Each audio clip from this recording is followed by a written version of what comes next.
Ô, Cerbasi, e pro cara que é iniciante ali, ele quer investir ali, o que é o mais importante pra ele nesse momento?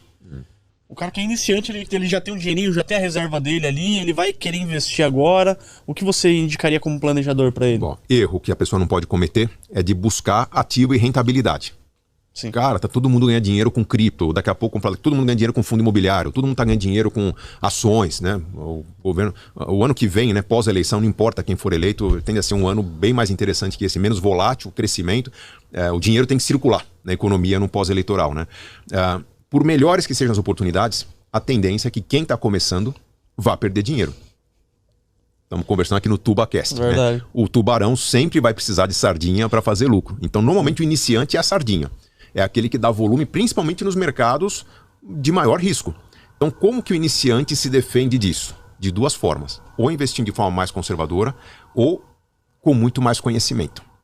Então, o cara quer fazer um curso de trade, o cara vai se envolver, vai colocar ali 5% do patrimônio, vai girar algumas vezes, vai construir as próprias teorias, né? Vai questionar as teorias do seu professor contra o professor, aos pouquinhos ele vai criar resultado.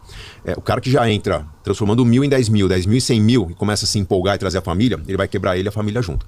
Então, conhecimento é fundamental, envolvimento é mais importante do que estudo. Pode ler 200 livros, pode fazer 200 cursos. Se você não estiver no mercado, se não participar do fórum, se você não acordar cedo para ver lá os morning calls e dormir tarde para ver os fechamentos do dia, cara, você está vendido. Então o envolvimento é mais valioso do que o conhecimento. O conhecimento é fundamental. Então você tem que ter as duas coisas acontecendo, mas dedicando tempo para participar do mercado. Testar suas teorias, simular suas teorias. Fundamental também que com tudo isso acontecendo, a pessoa não abra mão de uma estratégia do onde ela quer chegar nos próximos 5, 10, 20 anos. Então começa com uma reserva de emergências, por quê?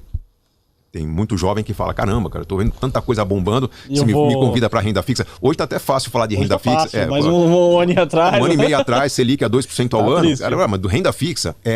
Por que renda fixa? Porque se você tem planos ambiciosos acontecendo, se você tem planos para sua carreira, se você tem planos de estudo para operar no mercado, mas as coisas começam a dar certo, começam a dar errado na sua vida pessoal, bater um carro, né, um convite para um trabalho que tem que comprar uma passagem que não estava previsto, ou você é obrigado a fazer um curso, certificar. Você começa a criar uns buracos no seu orçamento, começa a entrar no vermelho, que vão aumentar muito a sua ansiedade. Com ansiedade, uma posição de renda variável que está dando prejuízo no curto prazo, ela se torna o recurso disponível para você resolver os problemas e você vai realizar um prejuízo quando não deveria. Com ansiedade, você vai tender a ser mais jogador do que investidor.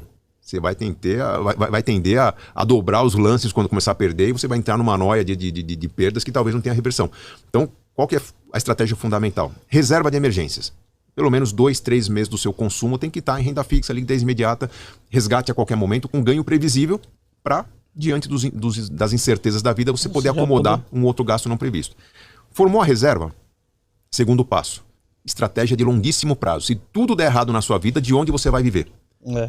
INSS, que não é nada, é um salário mínimo, mas o resultado de um patrimônio você vai formar. Antes de especular, algo consistente. Pode ser um plano de previdência, pode ser um projeto para previdência, pode ser uma carteira de ações pagadoras de dividendos, uma carteira de fundos imobiliários, uma carteira de imóveis, não importa, mas algo que você faça as contas do quanto colocar por mês, durante quanto tempo, para chegar num volume de ativos que gere a renda que você precisa no futuro. Ponto de atenção, a renda que você precisa no futuro é muito maior do que você imagina hoje. Se você vive com 5 mil hoje, cara, faz essa conta para 10 no futuro.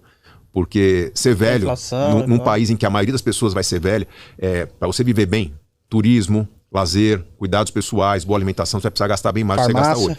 A farmácia é mesmo que preventiva. Cara, se você não estiver doente, você vai tomar suplemento. Você vai tomar os negócios para suas articulações aguentarem o crossfit que você vai fazer com 75 anos. Então, viver mais vai custar mais caro. Então seja generoso nesse ponto. É só depois de ter uma reserva de emergências formada, é só depois de estar regularmente contribuindo para aquele projeto calculado que você começa a especular. Fundo imobiliário está barato, criptoativo, ou tem um negócio novo de carbono, reflorestamento, ações, fundos diversos, mas só nesse... Aliás, entra nessa categoria também, montar um pequeno negócio, uma franquia, ser sócio de uma empresa. Então tem que ter alguma coisa feita. É aí que entra o planejador. Para justamente ajudar a balizar, peraí, mas quanto? Dá para minimizar a reserva de emergência para não investir demais? Dá para eu simplificar o meu plano de previdência para não perder oportunidade no mercado bom agora? O planejador vai te dar as diretrizes para, se você tem menos reserva de emergências, tem que ter um plano B. O que é um plano B? Vamos supor que eu tenho que ter lá, digamos que eu gaste 10 mil por mês, deveria ter uma reserva de 30 mil por mês. Desculpa, de 30 mil reais investidos. Eu não tenho 10. Deveria ter 30. Qual que é o meu plano B? Eu já estou com o meu carro, às vezes, negociado ali. Fiz uma cotação lá no Web Motors, lá, quanto é que tá? Tabela FIP, né? Tabela FIP e tal. Se eu precisar vender, quanto que eu faço com o meu carro? Vou comprar um carro mais barato se eu precisar de grana. Tem que estar pronto. Não é sair pesquisando quando tô com o boleto ali e vencer. Verdade. Então, plano B funciona para substituir reserva de emergências. E aí sim, com a vida equacionada, eu começo a investir de uma forma mais interessante, de uma forma mais arriscada, riscos controlados. Então o planejador ajuda a medir os graus de risco e fazer as correlações que compensam qualquer risco. Vamos supor que eu estou entrando na bolsa. Acredito que a bolsa vai bombar após a eleição. Tá, e se ela mergulhar no abismo? Então vou ter um pedaço em dólar também. Se a bolsa despencar, o investidor sai fora do Brasil, o dólar dispara, então 80% em bolsa, 20% em dólar, por exemplo. O planejador ajuda a montar essa carteira. E aí, quais ativos comprar na carteira? Já não é papel do planejador. Aí é o assessor de investimentos que orienta.